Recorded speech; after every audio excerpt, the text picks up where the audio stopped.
بہرحال یہ عنوان اس کا یہ ہے کہ مشاعروں کی موجودہ صورتحال اور شورائے کرام کی ذمہ داری۔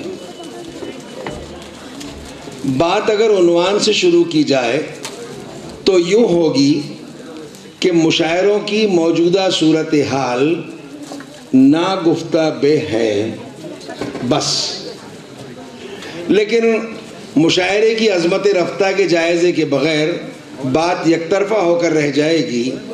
لہٰذا کہنا چاہتا ہوں کہ جب ہمارے ملک میں چھاپا خانے نہیں تھے، قلمی نسخے چاہے نثر کے ہوں خواہ نظم کے، کتنے عدد تیار کیے جا سکتے تھے۔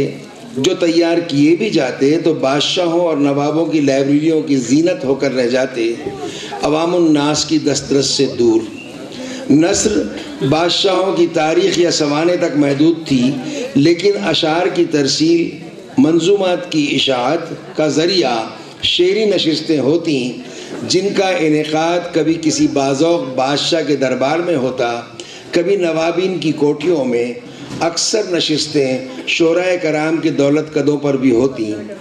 اولین دور میں میر تقی میر، خواجہ میر درد، اور دور متوسط میں مفتی آزردہ، نواب شیفتہ یا ایسے ہی ارباب ادب کی جانب سے منعقد کردہ نشستیں۔ ان میں اکثر محفلیں طرحی ہوتی ہیں۔ طرح پر شعر کہتے وقت اساتذہ کو بھی اس بات کی فکر لاحق ہوتی کہ محدود قوافی اور مخصوص زمین میں تمام شعراء طبع آزمائی کریں گے، لہٰذا قافیے کو برتنے میں ندرت کا خیال اور اس زمین میں کوئی نیا مضمون شعر میں باندھنے کا جذبہ تمام شعراء کو چوکنا رکھتا۔ ان نشستوں میں صحت زبان و بیان، محاوروں کا برمحل استعمال، قوافی ردیف کی چست بندشیں، نیز مضمون آفرینی پر خصوصی توجہ دی جاتی۔ فنی نزاکتوں کے پارکھی، نکتہ آفرینیوں کے نباز موجود ہوتے، لہٰذا سرسری قافیہ پیمائی کی بجائے جاں کاہی اور جاں فشانی کے ساتھ کوئی نہایت نازک اور نادر خیال برجستگی اور لطافت کے ساتھ نظم کرنا اور اسے فنی یا عروضی سقم سے پاک رکھنا شعراء کا طرۂ امتیاز ہوتا۔ یہ نشستیں تنقید و تبصرہ اور فنی معرکہ آرائیوں کے پلیٹ فارم کی حیثیت رکھتی تھیں۔ 1857 کی اولین ناکام جنگ آزادی کے شاخسانے کے طور پر قوم افراتفری کا شکار ہوئی تو اسے یکجا کرنے، ثابت قدم رکھنے، مروبیت اور احساس شکست خوردگی کو زائل کرنے کی مساعی میں جہاں ایک طرف سر سید احمد خاں اور ان کے رفقائے کار تھے، تو دوسری طرف مخصوص شعری نشستوں نے عوامی مشاعروں کا روپ اختیار کر لیا۔ مشاعروں نے قوم میں نیا جوش، نیا ولولہ، یگانگت، بھائی چارہ اور حب الوطنی کا نیا جذبہ پیدا کرنے کا ناقابل تردید کارنامہ سر انجام دیا۔ میر تقی میر نے جو یہ شعر کہا، شعر میرے ہیں گو خواص پسند، پر مجھے گفتگو عوام سے ہے، اس میں شعر فہمی کا یہ نقطہ ہے کہ شعر تو ہمیشہ سے خواص کی پسند رہے ہیں، چاہے وہ عوامی محفل میں ہی کیوں نہ سنائے جائیں۔ عوامی ہو جانے کے بعد بھی مشاعرے اپنے ساتھ ایک تہذیب، رکھ رکھاؤ، ادب آداب، طور طریقے اور حسن انتظام و انصرام اور مجلس آرائیوں کی شان لیے ہوئے جاری و ساری رہے ہیں۔ آزادی فکر اور جرأت اظہار کی ایسی مثالیں ان مشاعروں میں دیکھنے کو ملتی ہیں جن سے ہماری ادبی تاریخ روشن ہے۔ میر تقی میر اس حکمران وقت کی آنکھوں میں آنکھیں ڈال کر بات کرتے ہیں جن کے وظیفہ خوار تھے۔ خواجہ میر درد کی شعری نشست کا واقعہ مشہور ہے۔ نشست میں وہ نواب صاحب بھی تشریف لاتے ہیں۔ درد جن کے وظیفہ خوار تھے، نواب صاحب کے پیر میں تکلیف تھی، لہٰذا وہ پیر پھیلا کر رکھتے ہیں۔ میر درد ٹوک دیتے ہیں کہ یہ انداز نشست آداب محفل کے خلاف ہے۔ وہ اپنے عارضے کا عذر پیش کرتے ہیں۔ درد کہہ اٹھتے ہیں کہ پھر نشست میں شرکت کے تکلف کی کیا ضرورت تھی۔ شریف النفس نواب خاموشی کے ساتھ محفل سے اٹھ کر چلے جاتے ہیں اور ان کے باہمی مراسم میں بعد میں بھی کوئی فرق نہیں آتا۔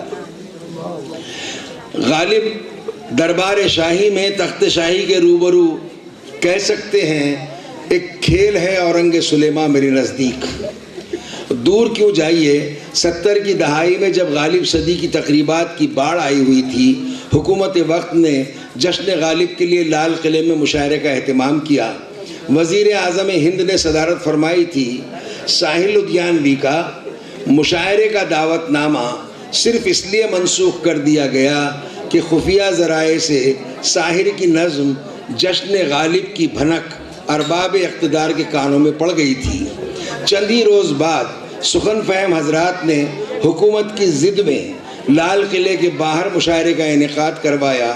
ساحر کو بصد احترام مدعو کیا گیا اور ساحر نے اس مشاعرے میں اپنی وہ شورائے آفاق نظم سنائی۔ 21 برس گزرے آزادی کامل کو، تب جا کے کہیں ہم کو غالب کا خیال آیا۔ نظم میں 6 بہترین بند ہیں۔ ایک شعر یہ بھی ہے، غالب جسے کہتے ہیں اردو ہی کا شاعر تھا، اردو پہ ستم ڈھا کر غالب پہ کرم کیوں ہے۔ غالب صدی کی وہ تقریبات، وہ جشن، وہ ہنگامے کسے یاد ہیں، لیکن اس نظم کو اردو ادب کے اوراق سے کیسے مٹایا جا سکتا ہے۔ اردو ادب کی تاریخ میں شعراء کرام کے مابین نبرد آزمائیوں کی داستانیں، ادبی مورکہ آرائیوں کے یہ تمام ڈرامے مشاعرے کے اسٹیج پر کھیلے گئے۔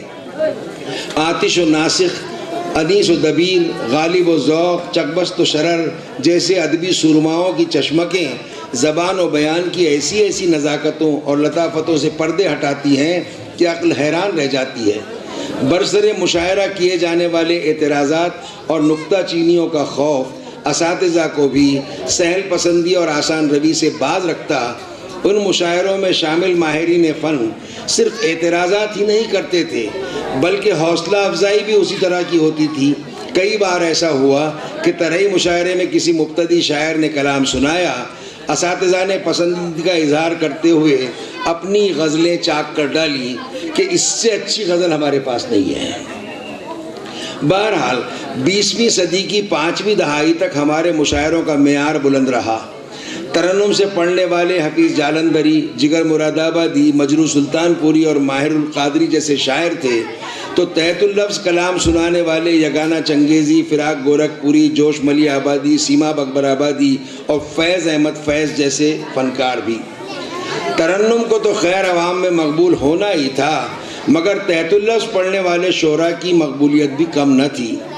ہو سکتا ہے کہ فراق کا ڈرامائی انداز اور جوش کی شخصی وجاہت اور لہجے کا کرارا پن سامعین کے لیے کشش کا سبب ہو، مگر اس دور کے مقبول شعراء میں حسرت موہانی کا قد بھی کسی سے کم نہ تھا، جن کی ظاہری شخصیت غیر معمولی نہ تھی اور آواز میں منمناہٹ تھی۔ وہ رئیس المتغزلین کہلائی۔ سامعین شاعرانہ مزاجوں سے، فنی نزاکتوں سے واقف تھے، لہٰذا اکثر فراق اور یگانہ جیسے تنک مزاج شعراء کی ڈانٹ ڈپٹ بھی برداشت کر لیتے تھے۔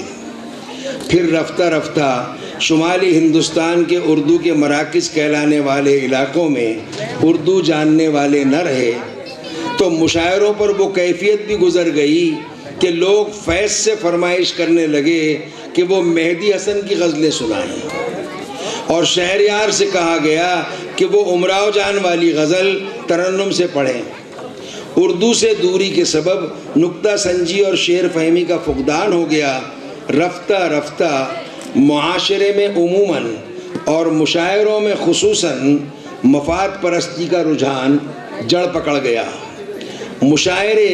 مشاہرے کے ایندھن سے چلنے لگے۔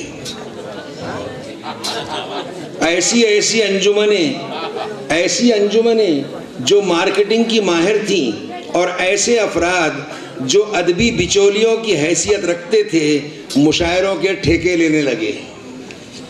عوام کی سطحی پسند پر پورے اترنے والے شعراء کو بڑے بڑے مواعظے دے کر مدعو کیا جانے لگا۔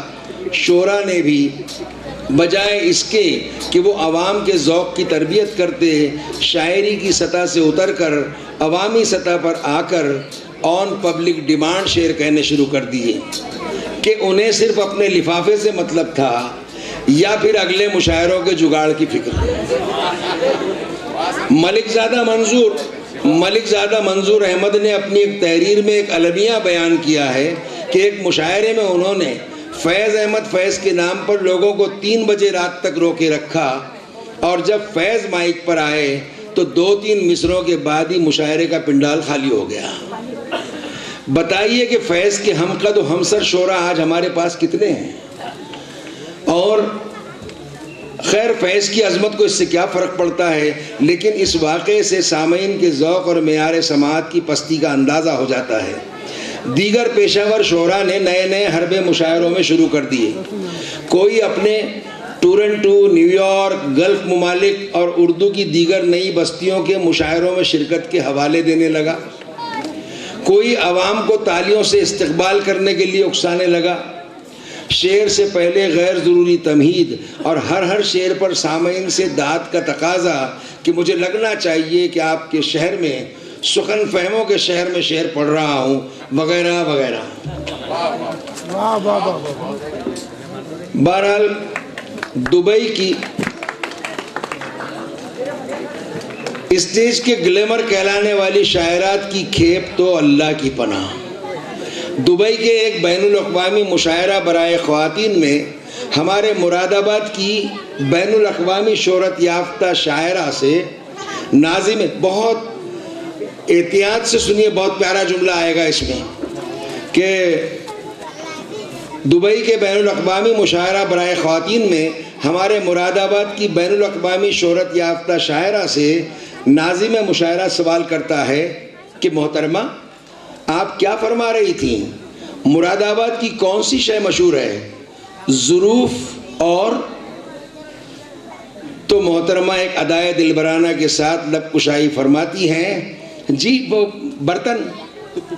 گویا انہیں ظروف کے معنی بھی معلوم نہ تھے۔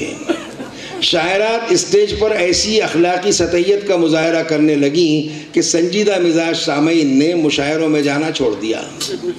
ادھر مشاعرے کے سامعین کرام کا حال یہ ہے کہ اگر کوئی محترمہ سر پر دوپٹہ برابر کرتے ہوئے ارشاد فرماتی ہیں کہ دیکھیے غزل میں نعت کا شعر ہو گیا، تو سننے والے مجمع کا جانی ایمان تازہ ہو جاتا ہے کہ گویا کسی عالم حقانی کی زبان سے رشد و ہدایت کا دریا پھوٹ نکلا ہے۔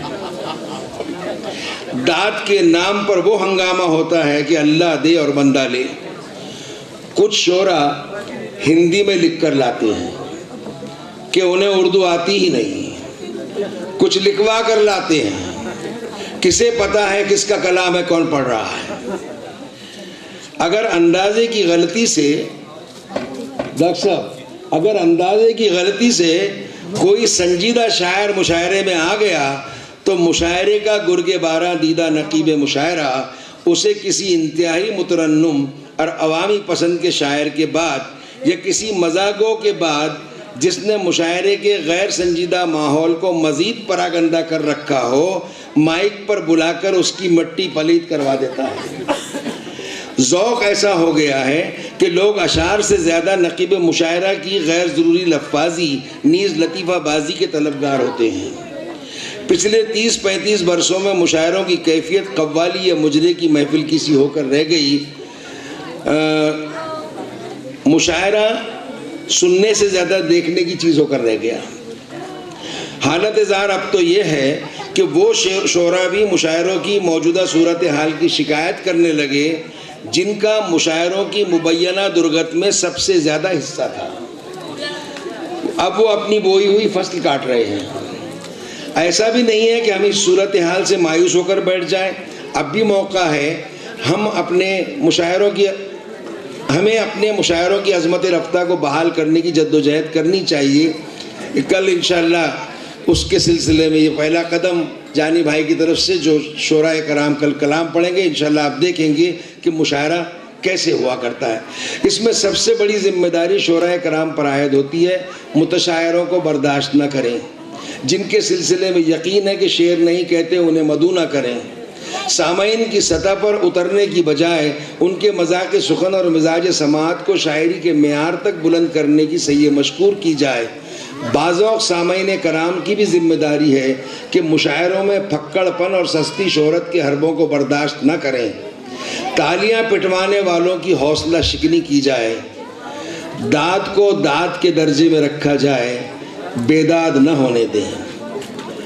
ادبی انجمنیں، شعراء کرام طرحی نشستوں کا اہتمام کریں، کلاسک کو پڑھیں، اساتذہ کی شاعری بھی ہماری نظر میں رہے، مختلف ادوار میں مزاج اور مذاق شعر کی تبدیلیوں پر بھی ہماری نظر ہو، دور حاضر میں اچھے شعر کہنے والے شعراء کے کلام سے استفادے کا مزاج بنائیں، شاعری ٹکڑے ٹکڑے کر کے نہ سنائی جائے، مکمل غزل مطلع سے مقطع تک پڑھا کریں، غیر ضروری وضاحتوں سے گریز کریں، سلوگن والی شاعری سے توبہ کریں، صحافتی موضوعات کو فن شعر کا حصہ بنانے سے احتراز کیا جائے، غزل کو غزل رہنے دیا جائے، دوسری اصناف سخن مثلاً پابند نظم، نظم محرہ وغیرہ کی طرف بھی التفات کیا جائے، صحت زبان اور انداز بیان میں معیار کا خاص خیال رکھا جائے، نعت کہتے وقت خصوصی طور پر حد درجے احتیاط ملحوظ خاطر رہنی چاہیے، اس کے لیے لازمی طور پر آپ صلی اللہ علیہ وسلم کے اسوہ پاک اور احادیث کے علم کی طرف توجہ دی جائے۔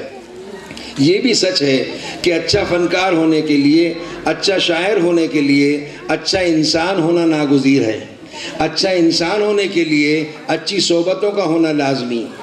اہل علم کی صحبتیں ہم نے چھوڑ دیں، علماء کرام کے دامن تربیت میں آنے کی بجائے ان سے دامن کشاں گریز کے مرتکب ہوتے ہیں۔ یہ ایک ناقابل تردید حقیقت ہے کہ ڈاکٹر سر محمد اقبال بھی علامہ انور شاہ صاحب کشمیری رحمۃ اللہ علیہ کی صحبتوں کے استفادے کے بعد علامہ اقبال بنے۔ غالب جیسا نابغہ روزگار شاعر اپنے دیوان ترتیب و تدوین کے لیے مولانا فضل حق خیر آبادی کا دامن تھامتا ہے، اور مولانا الطاف حسین حالی کی یادگار غالب شناسی کی بنیاد قرار پاتی ہے۔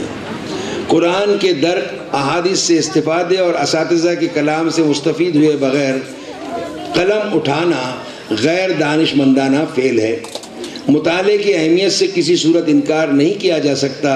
ایک صاحب طرز اہل قلم ضوء انصاری کے بقول 40 برس تک قلم گھستے رہنے کے بعد بھی ان کا معمول تھا روزانہ من بھر پڑھنا، چھٹاک بھر لکھنا۔ قرآن شریف اور اساتذہ کے کلام سے استفادے کی چند مثالوں پر اپنی بات ختم کروں گا۔ یہاں جہاں تک قرآنی آیات کے سے استفادے کا سوال ہے، یہاں یہ وضاحت ضروری ہے کہ ایک قیاس ہے کہ مندرجہ ذیل اشعار مذکورہ آیات کے مفہوم سے تطابق رکھتے ہیں۔ حتمی طور پر نہیں کہا جا سکتا کہ شعراء نے بھی اسی تناظر میں کہے ہوں، واللہ عالم۔ سورہ رحمان میں ارشاد باری تعالیٰ ہے، یا معاشر الجن والانس ان استطعتم ان تنفذوا من اقطار السماوات والارض فانفذوا۔ ترجمہ، اے گروہ جن اور اے انسانوں، اگر تم میں بل بوتا ہو کہ ہمارے آسمانوں اور زمین کی حدوں سے نکل سکو تو نکل جاؤ۔ استاد ذوق انسان کے عجز کا بیان شوخی کے ساتھ یوں کرتے ہیں، احاطے سے فلک کے ہم تو کب کے نکل جاتے مگر رستہ نہ پایا۔ مظفر انفی یہی بات اپنے انداز میں کہتے ہیں، راہ مسدود ہے اڑ کے جاؤں کہاں، ہر طرف آسماں آسماں آسماں۔ آخر عاجز انسان در الہی کی طرف مراجعت کرتے ہوئے صدیق مجیبی کی زبان سے یوں گزارش کنا ہوتا ہے کہ کن بول، نئے ارض و سما تو ہی مجھے دے، پرواز عطا کی تو فضا تو ہی مجھے دے۔ سورہ احزاب میں ہے، انا عرضنا الامانۃ علی السماوات والارض والجبال فابین ان یحملنها واشفقن منها وحملها الانسان۔ ترجمہ، ہم نے یہ امانت یعنی اپنی آزادانہ مرضی سے اللہ تعالیٰ کے احکام کی اطاعت کی ذمہ داری لینا آسمانوں اور زمینوں اور پہاڑوں پر پیش کی، تو انہوں نے اس کے اٹھانے سے انکار کیا اور اس سے ڈر گئے، اور انسان نے اس کا بوجھ اٹھا لیا۔ میر تقی میر سیل ممتنع میں اس آیت کے مفہوم کے انتہائی قریب پہنچ کر کہتے ہیں، سب پہ جس بار نے گرانی کی اس کو یہ ناتواں اٹھا لایا۔ سورہ رعد کی آیت کا جز ہے، ان اللہ لا یغیر ما بقوم حتی یغیر ما بانفسہم۔ ترجمہ، یقین جانو اللہ کسی قوم کی حالت اس وقت تک نہیں بدلتا جب تک وہ خود اپنے حالات میں تبدیلی نہ لے آئے، مولانا ظفر علی خان صاحب کا مندرجہ ذیل شعر اس فقرہ آیت کے ترجمے سے مطابقت رکھتا ہے کہ خدا نے آج تک اس قوم کی حالت نہیں بدلی، نہ ہو جس کو خیال آپ اپنی حالت کے بدلنے کا۔ اب اخیر میں اساتذہ فن کے کلام سے عطر کشید کرنے کی چند مثالیں ملاحظہ فرمائیں۔ بہت مشہور شعر ہے اردو کا، اب تو گھبرا کے یہ کہتے ہیں کہ مر جائیں گے، مر کے بھی چین نہ پایا تو کدھر جائیں گے۔ ذوق کا یہ شعر اگر نگاہ کے سامنے نہ ہوتا تو شاید احمد ندیم قاسمی یہ شعر نہ کہہ سکتے کہ کون کہتا ہے کہ موت آئی تو مر جاؤں گا، میں تو دریا ہوں سمندر میں اتر جاؤں گا۔ غالب نے اپنے رنگ میں بلکہ ترنگ میں کہا، گو ہاتھ کو جنبش نہیں آنکھوں میں تو دم ہے، رہنے دو ابھی ساغر و مینا میرے آگے۔ احمد فراز غالب کے مصرے کو نئی جہت عطا کرتے ہیں، جو لکھ نہیں سکتا صفِ مژگاں پہ رقم ہے، گو ہاتھ کو جنبش نہیں آنکھوں میں تو دم ہے۔ غالب استاد شے پر طنز کرتے ہیں، بنا ہے شے کا مصاحب پھرے ہے اترا تھا، وگرنہ شہر میں غالب کی آبرو کیا ہے۔ افتخار عارف اکتساب فیض کرتے ہیں، اس بار بھی دنیا نے ہدف ہم کو بنایا، اس بار تو ہم شے کے مصاحب بھی نہیں تھے۔ غرض چراغ سے چراغ جلنے کا یہ سلسلہ یوں ہی چلتا رہے گا، اور نئے نئے زاویوں سے پڑھنے والی نگاہیں ادب میں غزل کے منشور سے انتشار نور کی قوس قزح دیکھتی رہیں گی۔ شعراء کرام اور سخن فہم حضرات سے درخواست کی جاتی ہے اور توقع بھی رکھی جا سکتی ہے کہ وہ مشاعروں کی ادبی حیثیت کو بحال کرنے کے لیے مثبت کردار ادا کریں گے انشاءاللہ۔ وما علینا الا البلاغ۔